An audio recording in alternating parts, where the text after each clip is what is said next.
Hello, this is Debbie, and this is Light Up Your Worth podcast. I'm so excited to bring in another one of my friends. You know me, I'm super excited about life and sharing all these delightful women and their stories. So today I'm bringing in Chelsea Meyers, and Chelsea and I met in a wonderful Facebook group through another one of my friends. And you've actually met my other friend, Tammy. She was on my very, very first podcast here. She was on episode 2. And so if you'd like to go catch more of Tammy, you can go do that. And that is actually how Chelsea Meyers and I met. So welcome, Chelsea. Thank you. I'm so excited to be here. It is just, the wonderful world of spiritual entrepreneurs and how we're all so connected and we know each other and we help each other. And I think we had touched on it earlier was that we're not in competition with each other. We're just really here holding space for each other. So yeah, we're all like just cheering each other on. It's awesome. It's right? So much fun. Right. I just love how we're going to all put our ripple, right? Like I really see it as like the pond of the ripple effect for there's so many millions of people who could use all of us. And so we could be exactly the same. So I'm so excited that you're here. And as we usually start out with sharing how you became to this place of where you are now as this healer. And so I would love to learn more about your story and how you're here. So share with what you feel so comfortable with or not. And it's up to you. So it's a bit of a journey back. I think like many of us, we come to this space because we're looking to heal ourselves first. So as a teenager, I'd been through a few sexual traumas and assaults, and I found I was starting to have it as my identity, as a sexual assault victim, and being this victim and shaming myself was becoming part of my identity, and it wasn't healthy at all. It was really depressive. It kind of, it's like just this big rain cloud is kind of how I picture that part. And so I started going on the healing journey to heal myself first and foremost. Like I recognized what was happening and that it was time to pull myself out of it. And as a teenager, I was just, dealing with things the way I could. And then I got therapy and that helped with my mind. But there's still a missing piece. And that's when I found Reiki actually was the first part of the journey and the healing journey. And then I think naturally, as with many of us healers, you feel so good that you want to pass that on to other people and help other people as well. So I became a Reiki master and started teaching people and working with people. And then I went through another sort of trauma while my husband dealt with alcohol addiction. And so he's 4 years sober now. And that was another huge growth and healing experience. And coming out of that and working together and separately is when I came into shadow work. And kind of when you first come into the spiritual world and you're healing yourself, you kind of get hit with the love and light and everything is amazing and high vibes only. And as I was going through kind of my second dark night of the soul, I realized that's not a healthy space to be in. And it just seems very emotionally bypassing. And I found I was faking my happiness. And that's when I discovered shadow work, where I was willing to look at all of my emotions and not judge them and not place them on a scale of good to bad or high and low, and just accept me as I am, having a human experience and being willing to identify emotions and work through them and accept them. And that's where a lot of my big growth came in, because you're no longer denying your thoughts or your fears or your desires even. You're just willing to accept them all. And then with that, came more healing, because we're always kind of doing that. And that's when I found DNA activation, which I love because so DNA activation, it not only heals you now in this physical form, kind of like Reiki, where it's here now, but it's with your etheric DNA. So it's also healing generational trauma and past, and it's healing future selves, and it's also healing what I call adjacent selves, because we are not on one timeline. I think a lot of us in the spiritual field know there's multiple timelines and different dimensions. So it heals all of that. So I actually grew past Reiki, and I focus on DNA activation because it kind of includes Reiki and other healing modalities, but on a much bigger level. And so the only healing modality I work with now is DNA activation. But again, while working through my different traumas, another piece that I had identified was missing was I no longer trusted myself and my ability to judge situations. When I was a teenager, both of the assaults I experienced were from people who I considered friends and who I trusted. And then going through addiction with my husband, and not trusting my inner voice and guidance and pushing that aside, as I became codependent, also just had that it was just another piece that felt really broken. And so as I worked on reconnecting with myself and building up that trust, I realized how important our intuitive and clair gifts are, and that everyone has a connection to them. They're not gifts that are special where I'm clairvoyant and you might be claircognizant and someone else is like we all can connect with all of those clairs, just like we can connect with our sense of touch and smell and sight and sound. And reconnecting with those has helped me be able to trust myself more, because I can tell the difference between when it's an anxious thought or my ego versus an intuitive thought or a clair thought coming up. And so I'm not always making fear-based reactions from anxiety. I can identify it for what it is and not let it take over my world anymore. And so my other piece that I love to focus on now is teaching other people how to get in touch with their clair gifts and their intuitive side, and learning to tell those differences and doing the shadow work around that to lean into trusting yourself. Because when you can trust yourself, it becomes a lot more easier just to make decisions and just to navigate through life. It doesn't have to be this big mystical experience or where you're working with other people, but just even trusting your own hits and not living out of anxiety. When you can start to feel the difference between your anxiety and your clair gifts, there's a lot of magic that comes with that. So those are, sorry, I babbled a lot, but then the whole story kind of weaves into itself that way. And you heal yourself as you heal others too. And I think that's been the most fun part of this journey, is that like meeting other healers and other people, and we kind of feed off of each other and inspire each other as we work together and heal the world at the same time. Oh my gosh, that was delightful. I was making a couple notes to myself so that I could be 100% present and receive all of the gifts that you just shared with us. I have so many questions. Go for it. Okay. I gave you a lot. Yeah, I was like, oh my gosh. Story at once. Yeah.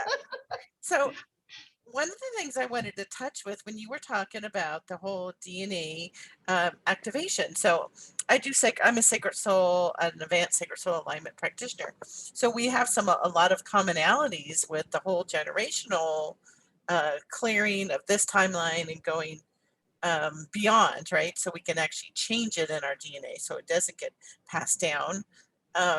And one of the things that you touched on was that it also clears out the, and I'm going to mispronounce the word all of a sudden, not ether, etheric, our etheric body. And I thought to myself, I wonder if a listener knows what an etheric body is. So that's that's our spiritual selves. So that's the part that will always ascend once we pass, and come back if we choose to. Well, so DNA activation, we now have the choice whether we want to come back or stay in this etheric interdimensional area and explore other areas of the universe. But our etheric bodies are kind of like our soul selves, these energetic bodies that are with us in our past lives and our future lives, and so it's that kind of energy body that when you do past life readings, that's what that reader is tapping into. It's that energy. It's not your physical body's energy, it's your etheric energy. So it's I see a lot with my gifts, so it's I kind of just see like this light body, and that's what I would describe that etheric energy as. Oh, that's a great visual. You know what it triggered for me was, have you seen the Disney movie Soul? Yes, it's like that. Yeah, it's them, right? It's the where they're jumping down and they're picking up different parts of themselves to come back to Earth. Yeah, exactly. Yeah, exactly. Because we bring these experiences back, and some of the readings I do are around that, where we come back to learn different lessons and experience different things, and that's where a lot of these soul contracts come in. Even contracts with our guides. Our guides are choosing to stay in the etheric realm and guide us as we're down here trying to figure things out, and not always connected with this amazing wisdom we have within us. And I think a lot of us spiritual people, that's what we're trying to do, is help people reconnect with that inner wisdom on different through different ways, to live this more connected, vibrant life is kind of what comes out of that. Oh, I love that.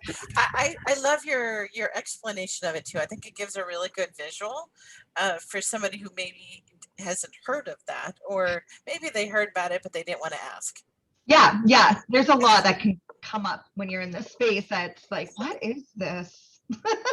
Yeah, sometimes I feel like you need a glossary, right? Because like we hear you hear different terms and they mean something differently depending on what type of healing modality you've worked with, right? Like you started out with Reiki. That's actually how I started as well, being a Reiki, and 20 years ago. And so everything has evolved, even, right? Like Reiki has expanded into so many different types of Reiki just in the last 10 years. It's been amazing to see how everything has evolved. And so Yeah. I really love how now you're helping people, and so with their clairs. And so how many clairs are there? There's 4 main ones, and then there's 4 like sub clairs that I don't even have complete experience with, which is like taste, like where you can actually taste different things that mean different things with spirit, or smell, which it's kind of like, how smells and tastes can trigger memories. It's kind of like that, but with spirit. I don't have complete experience with it, but I know people who do. And so those 2 aren't talked about as much. But our main ones are our third eye, which is seeing, hearing. There's our clair. Oh my God, now I'm gonna have a blank. And then there's our feeling, and it's different from being an empath, like being empathic. As humans, we are empathic. Being an empath, because the 2 often get used interchangeably and they're very different. So being an empath isn't just picking up on other people's energy, but it's knowing who that energy belongs to. So like I could pick up on my sister's energy and feel that she's in trouble or something's happening without talking to her. Or if I'm communicating through my mediumship, it could be feeling how someone felt as they passed. And trying to figure out who it is that's coming through. Sometimes we'll say, well, they were feeling like there's this feeling of drowning or fear, and that's more of that empath, where you're feeling other people's energy, but you're not taking it on for yourself. You can tell the difference between your feelings and what is coming through. And then the other one is the just knowing, which is the hardest one to explain, but it's kind of like those aha moments, or you knew the answer to something, but you don't know how you know that. That is claircognizant. And that's just the information coming in, it's seemingly random, and you just sort of know, like, and it's different than seeing something happen in your mind's eye, or hearing. And hearing can be hearing messages. Sometimes I'll hear my name being called, or I'll hear children playing. Like there's so many different ways you can hear, but it's not in this physical realm or physical reality. And that's how you start to tell the difference. But there's also a lot of shadows and fears and not wanting to trust those abilities that come up. And that's where I love teaching, is breaking those down and removing those thoughts that are kind of blocking you from trusting those and thinking you're crazy and dismissing it, and instead leaning in and trusting it. And it's so neat how much it comes up just in your day-to-day life. And it's not always super significant, but they could add up to being something significant. And as you can start to see them, you can also you can reflect it back to also kind of make those connections too, which is really fun. So. Oh, that is real fun. So how could, when you're in tune with this, right? How does that help you with like some simple things? It could even be like, if in case these are silly, but or they feel silly to me, but like, I'll know my husband's gonna forget to do something, so I'll remind him, or I'll make sure I keep in touch, so he doesn't actually forget. And then the times I do dismiss that and like, no, he's got it, he forgets. Or even just with me leaving something behind, and I'm no, I remembered it, and then sure enough, I left. Those are little. They seem like coincidences, but they're not. They're actually your higher self communicating through you. Other things could be warnings and like avoiding driving a certain way, and you're not sure why. And if you trust it, it's happened to me where I've trusted it, and then later on there was an accident at that time, and maybe I was able to avoid that accident, or I avoided traffic. Maybe it wasn't as, but other times one of the silly things, I grabbed a juice box on the way out the door because I didn't have time to like fill up my water bottle or anything, and I have kids, so I have juice boxes, and I heard, you're gonna make a mess. Why are you grabbing this? Like, that's gonna be messy. And I just kind of laughed it off. Like, it's a juice box. So I'm sitting in the car and I go to get the juice box out, and I can hear my guides sort of laughing because I'm not listening to them. And sure enough, as soon as the straw went in, it exploded everywhere. It's like, yeah, I should have listened. Sorry, guys. So like they're little things, but as you start leaning into them, it becomes easier and easier. So for me, with my clairaudience, it started where I'd get these random songs stuck in my head that I hadn't heard recently. There's really no rhyme or reason that they pop up. But when I started to listen to the lyrics, there were messages in the lyrics, and it was significant to what was happening. And so as I started leaning into that and trusting that more, then my clairaudience evolved, and I was able to actually hear my guides more and bring in more. But it started by tapping into one little thing, and trusting it, and then watching it expand. Which is, and that's the fun part, is just kind of watching yourself expand with this. Another fun way to practice with them is something I just finished wrapping up, but is working with oracle cards and the imagery, and then tapping into each of your 4 gifts, and journaling about what comes through. So what do you see? What do you hear? What do you know? And then reflecting on it at the end of the day, just to start tapping in and seeing how really in tune you actually really are. You just have to be present enough to experience it. Mm-hmm.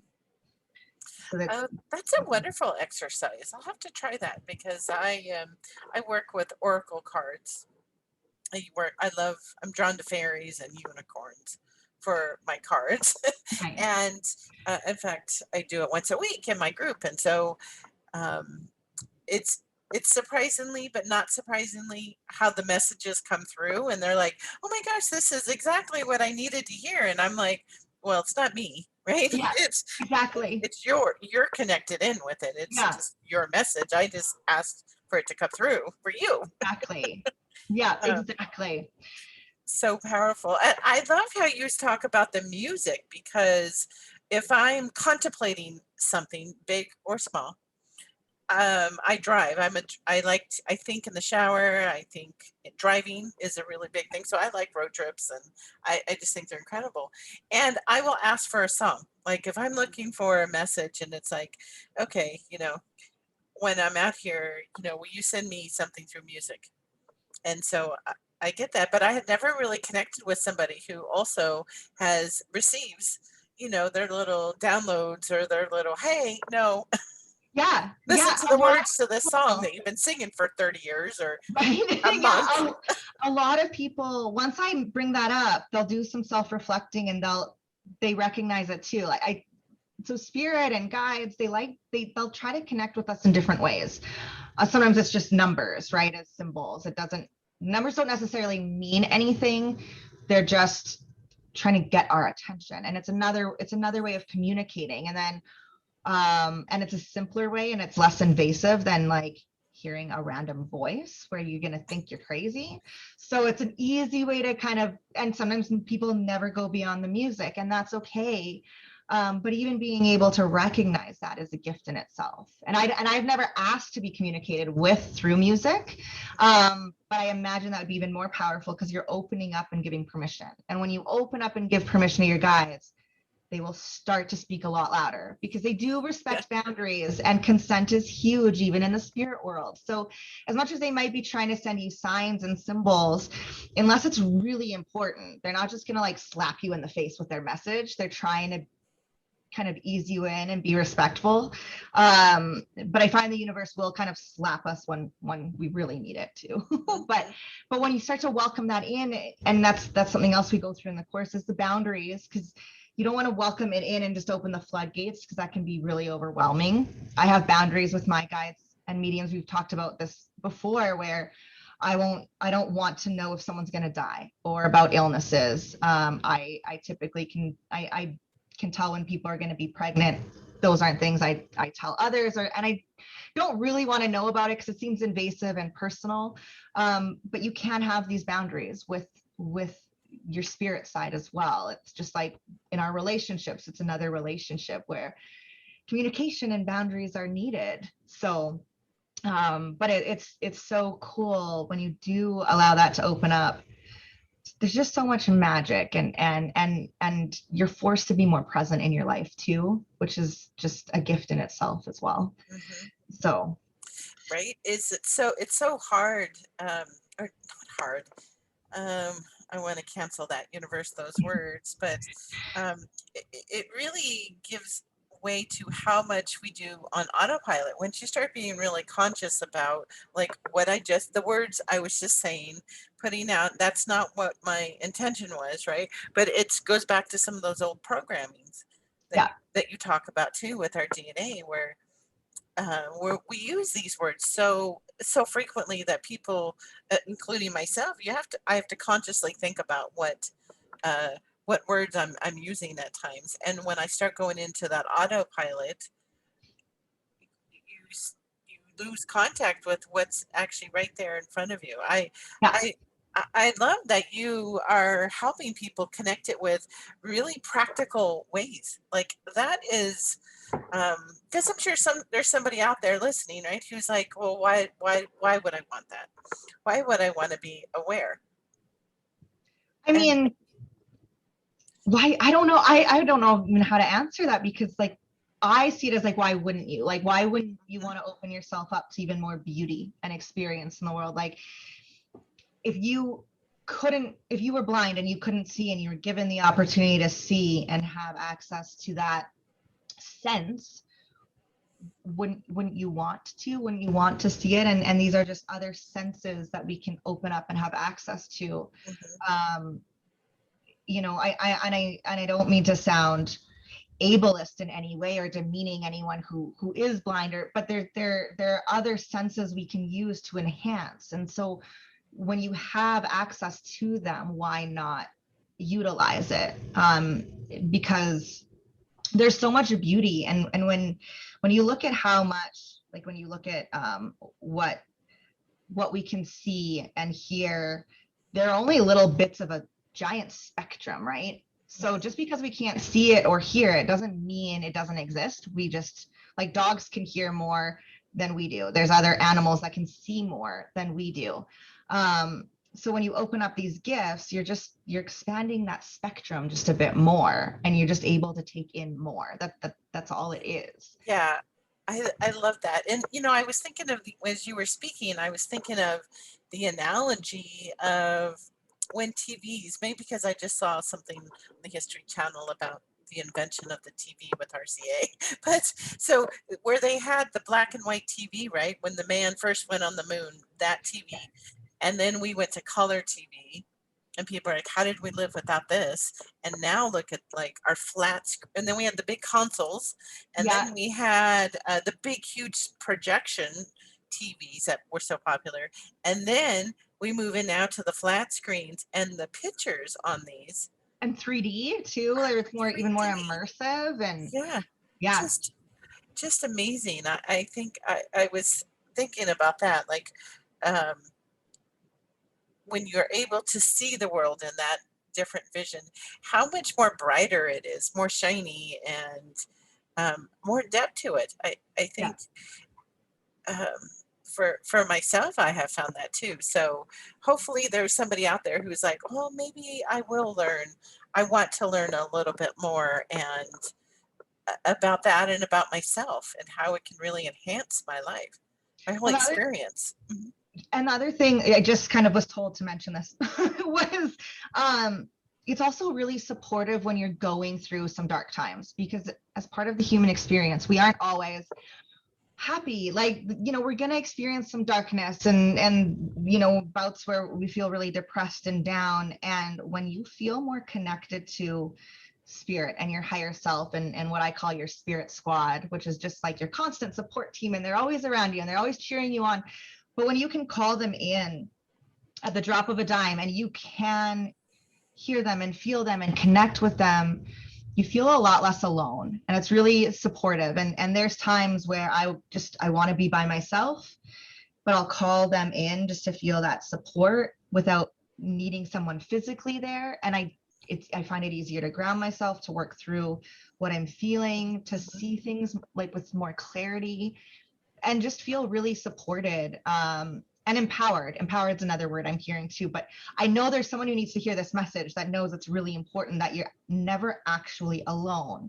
That even when you feel the most alone, you can still call this in, and you don't need to know anything special. You could literally just listen to this podcast and go, I'm going to call in my spirit squad, and that's all you need to do. And they'll come in and embrace you.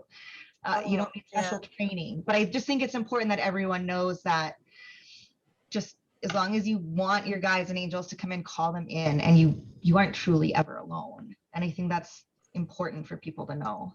Well, what's so powerful is, like, as you were talking, oh my gosh, I just was almost tearing up. I did tear up.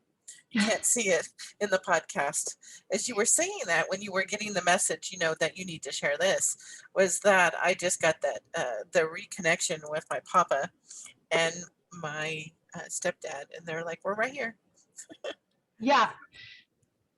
Just from when you were saying that, and I'm like, oh yeah, right, because life happens. And that was just so powerful, because they are part of my spirit squad too. I love that term, of when I would connect in with people who had passed over. And when my stepdad was actually sick, Bob, he I kept people, I didn't know I needed to have boundaries. And so I would get woke up in the middle of the night, and it was like very startling for me.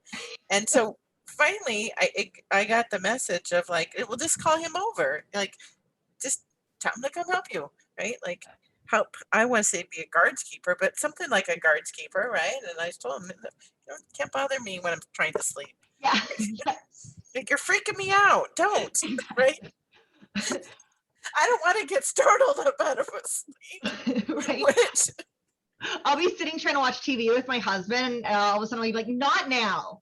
He's just looking at me. I'm like, no, I just don't want messages or anything right now. I don't want to see anyone right now. Just not now. And he just starts laughing.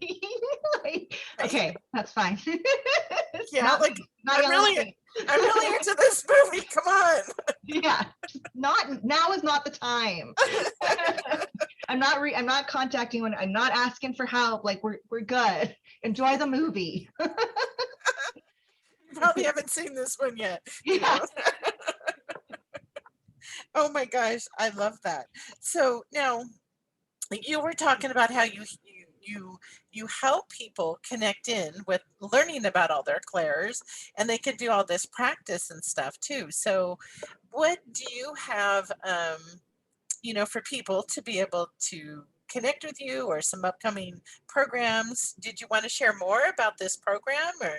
Sure. So I run a course every couple months called Claire Connection, and it's a 5-week course. So I usually run for 5 weeks, and then I'll go 3 or 4 weeks without, and then I'll start up another one. So the first week we're getting to know each other. We do a few exercises to like with the oracle cards, where we learn what's your easiest clair to tap into for you, because everyone has one clair that's stronger for each of them. And just so you start off with a little bit of like positive feedback, and you feel like you're ready to take it on. It's a bit less scary. We also start to identify shadows and fears and stuff that's starting to come up around wanting to connect with this, because there's a reason we're not just automatically connected. There's these fears and thoughts. So it's being willing to talk about them and identify them, and work through them. So I create this sacred container for 5 weeks, and then each week we work through a different clair, one of the 4 main ones. And then the last week we use the cards and we practice on each other. The 4 classes are recorded. The final one isn't, because it's a safe, vulnerable space where we can tap into our gifts and read on each other and practice with each other. And that just doesn't need to be recorded. And then at that point, we've spent a month together, so we can trust each other and feel comfortable with that.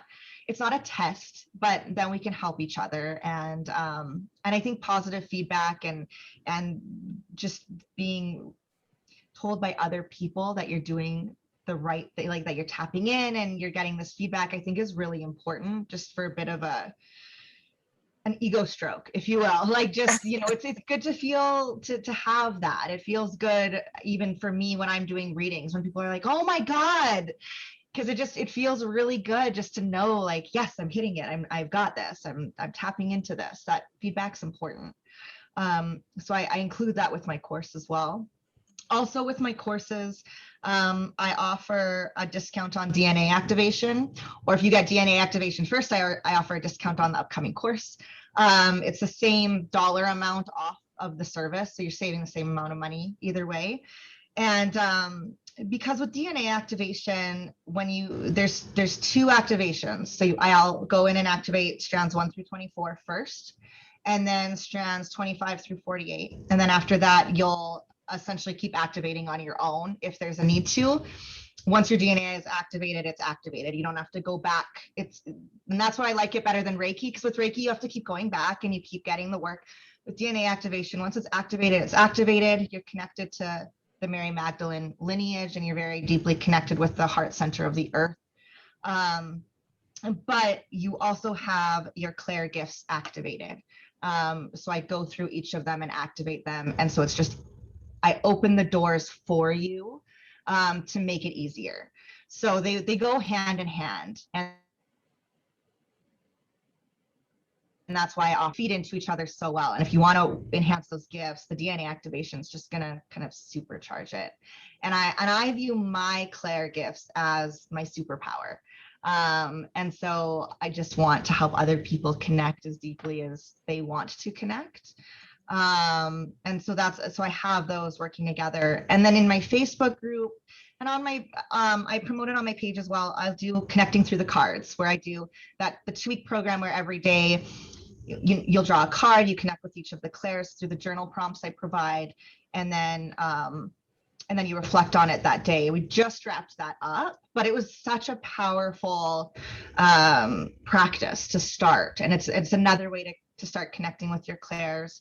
But the course is what's really going to help, because we're going to do meditations and connect with our clairs in different ways. And I'm going to give different practices and activities you can do on your own.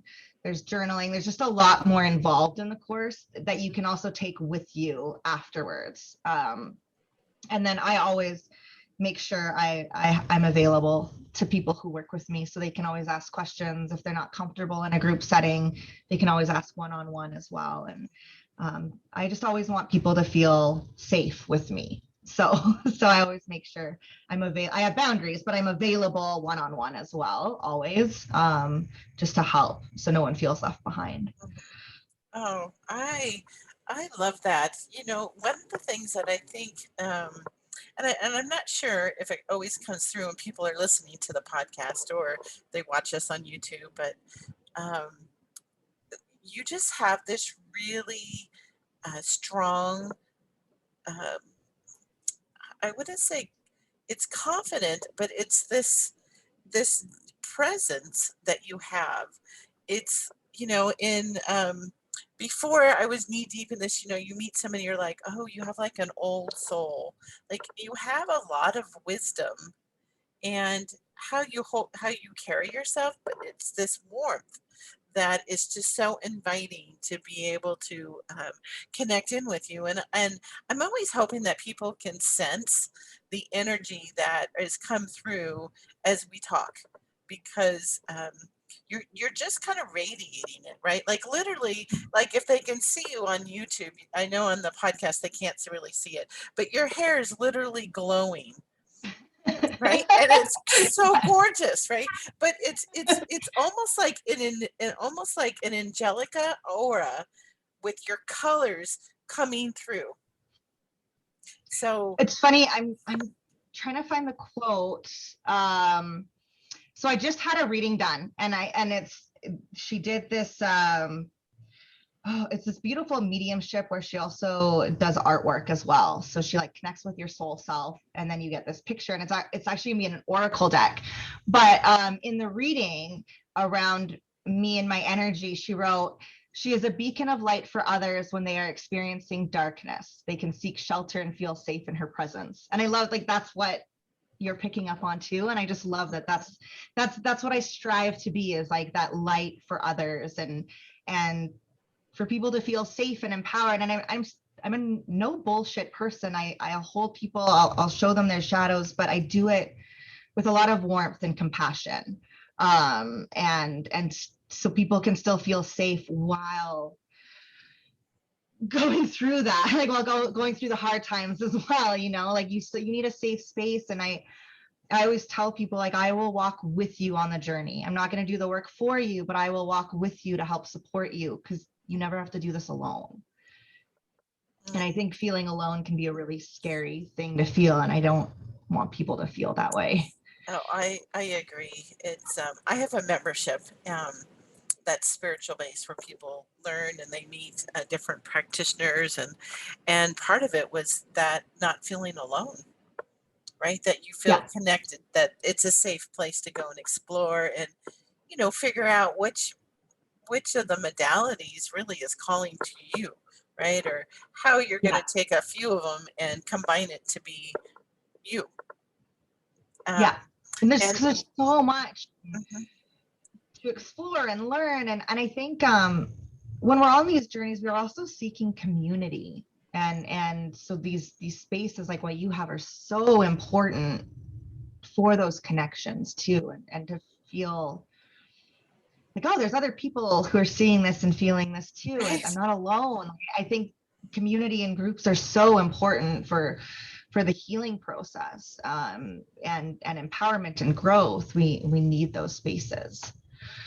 I do. And you know, when you were reading your description, I need to share with you that I got a visual of you almost like, you know, like the superhero, right? Like, and you're holding a light and you have, you know, like the silly cat suit things that they wear, right? It feels like, but where you have like almost like the Jedi light Oh, cool. and you're spreading open where it's dark and you're like, let's go, right? Like, Yeah.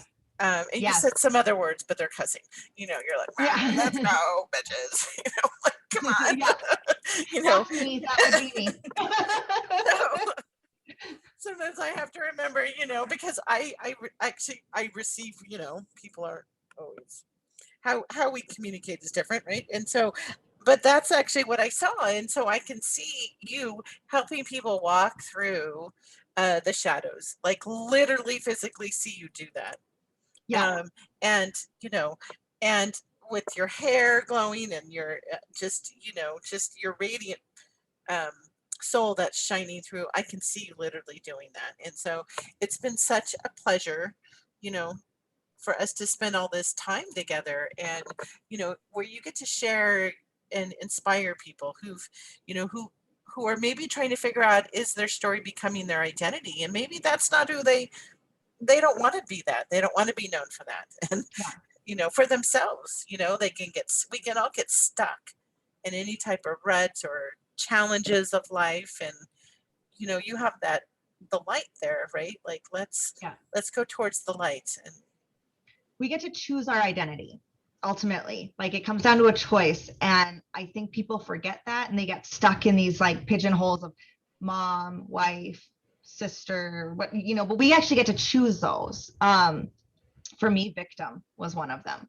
And when you remember that there's a choice in this and you choose to remove that and replace it with something else, there's a lot of empowerment in that in and of itself. There's a lot of empowerment and strength. And I think it's important that people realize that no matter what labels people try to put on you, you don't have to accept them. And even when you're trying to put them on yourself, you can still change it. And you can change those labels as you get older and you grow, and we're never stuck with them because we have a choice. And there's always support along the way to help support you with making those choices, because sometimes we just need other people's strength to kind of borrow while we're finding our own. Right. Oh my gosh. Yeah. And I always see that we're always just a couple of steps ahead of those that we are helping. Yeah. We've Yeah. been through them. Yeah. Yeah. And it's just kind of like, lean on me, like use my experiences to help get you through yours. And if you have to suffer just a bit less because you can use my tools and not learn the hard way, like do that. It's kind of like what we want for our children too. But for anyone we care about and want to help, it's, use my experiences to so you can have a bit less pain, hopefully. I think that's all we really want, is less pain in the world. I think that's a lot of the ripple effects that ultimately it comes down to, is creating healing and less pain and suffering in the process. Oh, so beautifully said, Chelsea. Beautifully said. So if there's somebody's listening who's going to want to reach out to you. So what is the best way, and how can they reach you? What are your social medias? All that So the best way would be Facebook is my main social media that I use, and it's my personal profile, Chelsea Meyers. I do have a Facebook group as well called Sacred Spiritual Expansion, and that's my safe, sacred container as well. So those are the two I'm most active on. I am also on Instagram as Intuitive Chelsea, and I do post on there too. So I'm not, but I find Facebook is what I'm most drawn to right now. And I'm most active. So if you need to message me, that's the best place to message me. I do go through all of the weird filtered folders. So if you do send me a message, I will eventually find it. And if you found me through this podcast, let me know so I can make that connection and know how you found me. Because there's weird people out there too. So I don't want you to get filtered out by mistake. But I like I say, my inbox is always open. I do private readings as well, but I always encourage people to get to know me first, because every reader is different and we bring a different energy and we do different things. So make sure you connect with me and I'm the right person for you, because every reader is a little different, and it's good to get to know people before just getting a reading, so that you know that the style and the personality is going to fit. And I know so many readers that if you can't find the right one, I can help find them for you, because I'm all about referring and uplifting and supporting beautiful people. And there's a reader out there for everyone, but there isn't one person for everyone. So it's good to have a network of beautiful readers so we can all find the right fit. So you get what you need.